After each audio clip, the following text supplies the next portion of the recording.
आहा, कितना मनोरम स्थल है।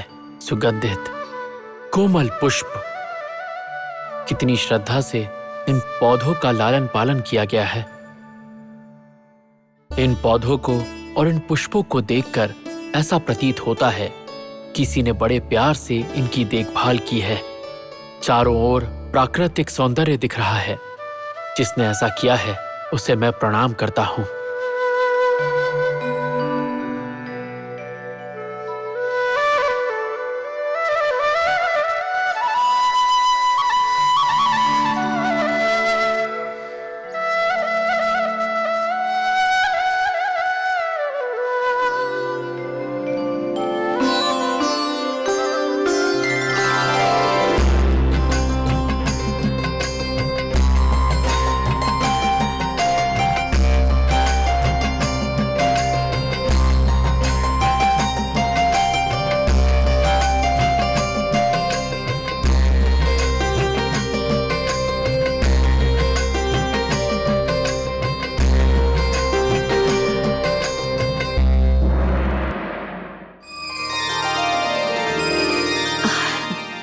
माताश्री को मेरा सादर प्रणाम।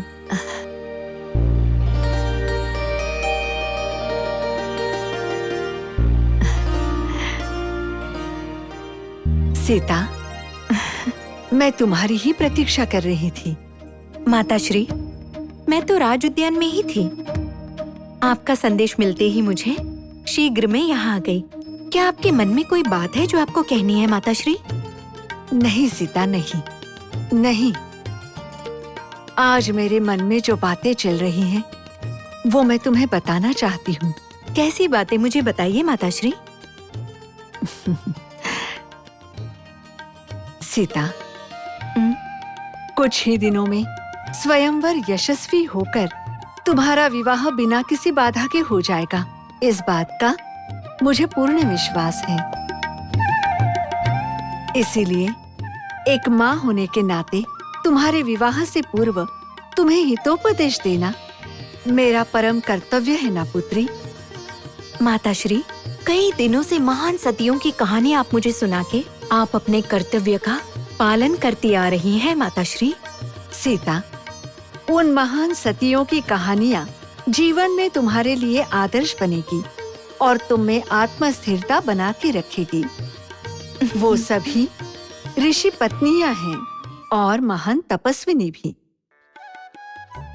परंतु तुम एक राजकन्या हो। उनके जैसे आश्रम में पली बड़ी नहीं हो। कष्ट क्या है वो तुम्हें पता नहीं।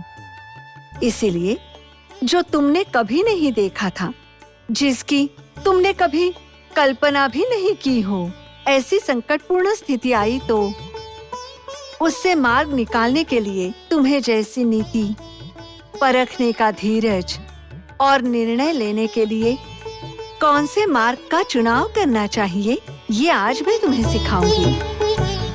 सीता, तुम्हें अपने पति के साथ आदर्श दाम्पत्य निभाने के साथ साथ अपने ससुर, अपनी सास, पति की बहन और उनके अन्य नाते संबंधों के साथ भी कुशलता से रहना होगा।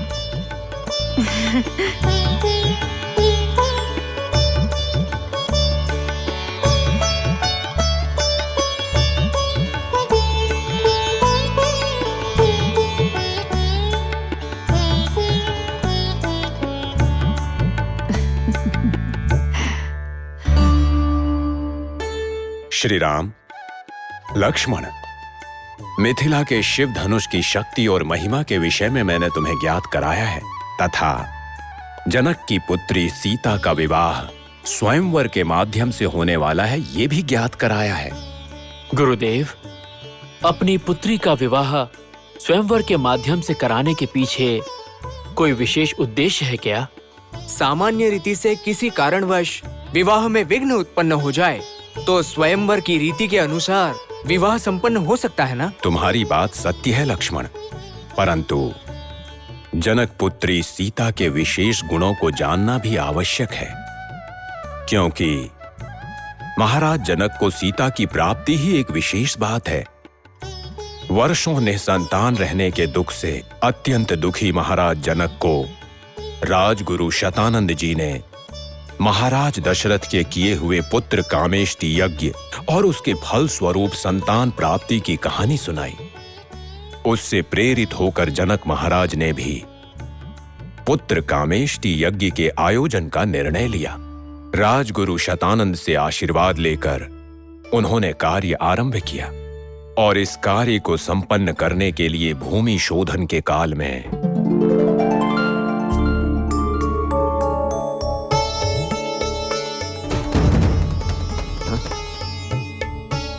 रुको, मूक पशुओं को क्यों मार रहे हो? ऐसा लग रहा है भूमि के अंदर कुछ है। इधर आकर देखो यहाँ क्या है।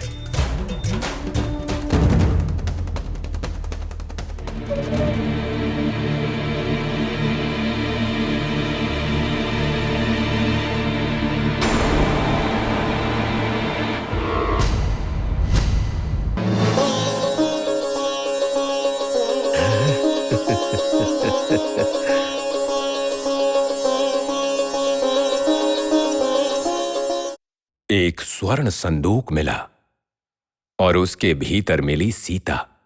इसीलिए सीता भूमि जात है। सीता भूमि जात है, क्या इसी कारणवश स्वयंवर का आयोजन किया गया है गुरुदेव? लक्ष्मण, सीता गुण और लक्षण में अद्वितीय है और ऐसी अद्वितीय सीता का विवाह किसी अद्वितीय पुरुष से करवाने का संकल्प लिया है महाराज जनक ने। अतीत काल में एक समय किसी के हाथों से न हिलने वाले शिव धनुष को सीता को उठाते देखा महाराज जनक ने।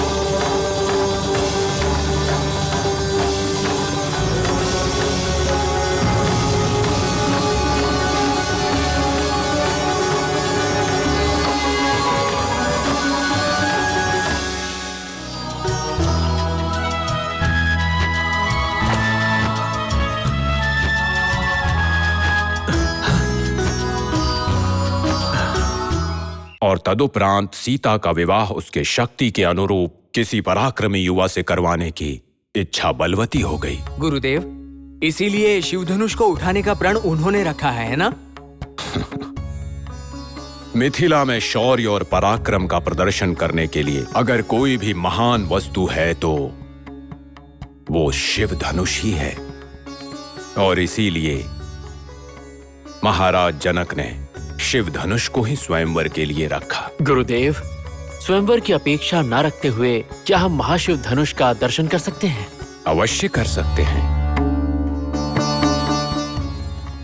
सकल इच्छा पूर्ण हो। तो प्यारी बहन सीता, मुझे ये बताओ, हमारी माताश्री को विश्वास है कि तुम्हारा विवाह अवश्य ही होगा और पति के गृह में तुम्हें कैसे रहना है, इसका उपदेश भी माताश्री ने दिया है तुम्हें।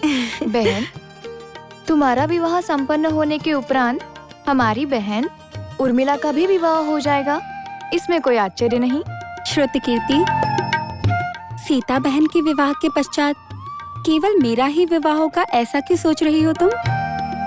तुम दोनों का विवाह भी अवश्य ही होगा।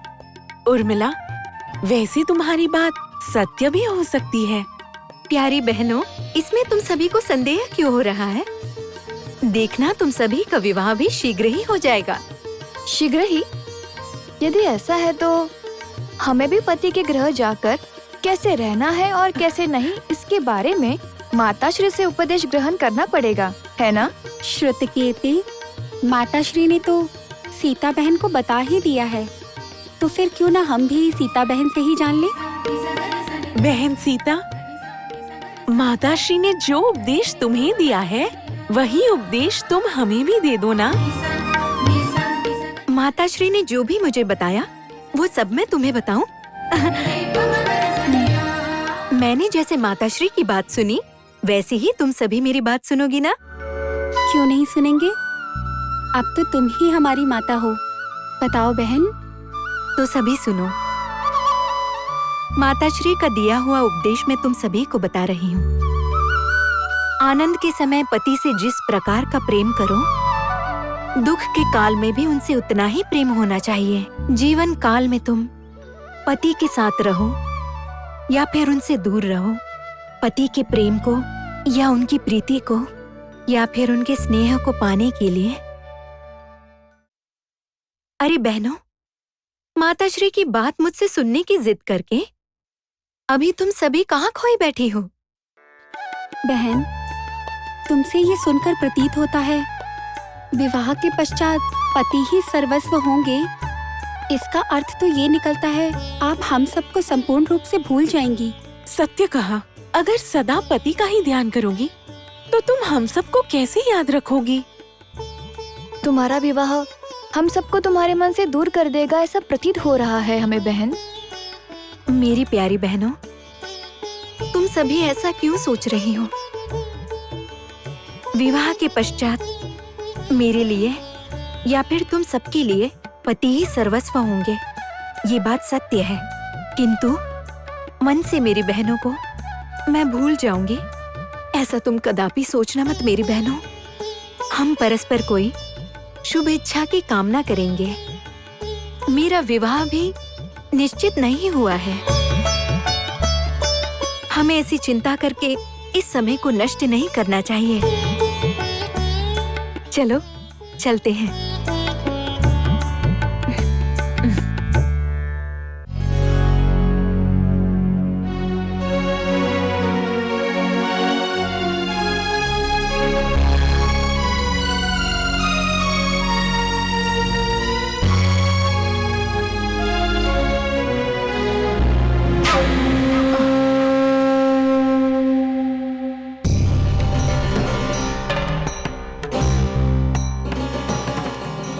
महारानी, इस प्रकार किस विषय से चिंतित हैं आप?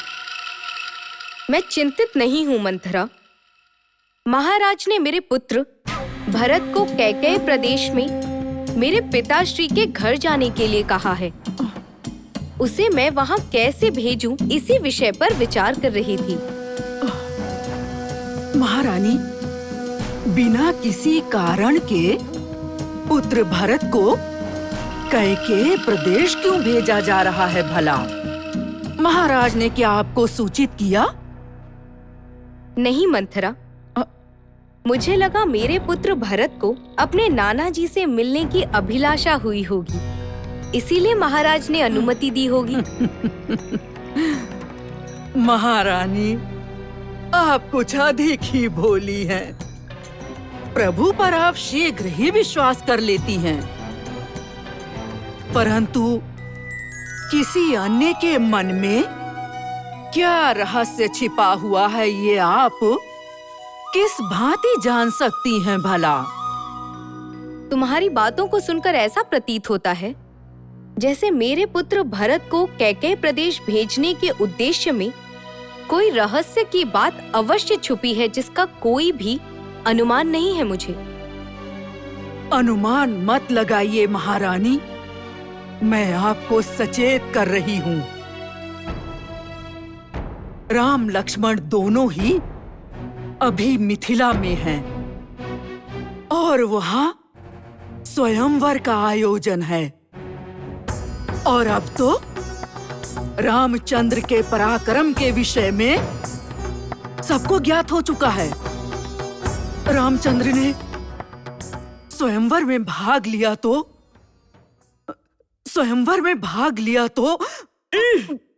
आगे भी कुछ बोलो। भाग लेकर विजयी हुए तो विवाह हो जाएगा। वहां पर राम का विवाह, और यदि भरत यहाँ उपस्थित ही नहीं होगा तो किस भांति जाएगा? केवल कौशल्या को ही विवाह का सम्मान मिलेगा। आपको सम्मान की आवश्यकता नहीं है? ये क्या बोल रही हैं आप? पुत्र भरत को कहीं मत भेजिए आप। राम का विवाह हो रहा है तो भरत का भी विवाह होना चाहिए। भरत यहीं पर रहेगा, ये हठ कीजिए आप।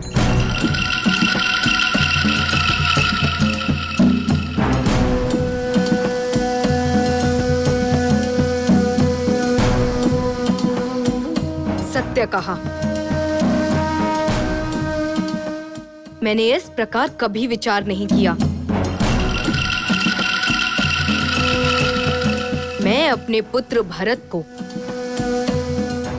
कहीं नहीं भेजूंगी, कहीं नहीं भेजूंगी मैं।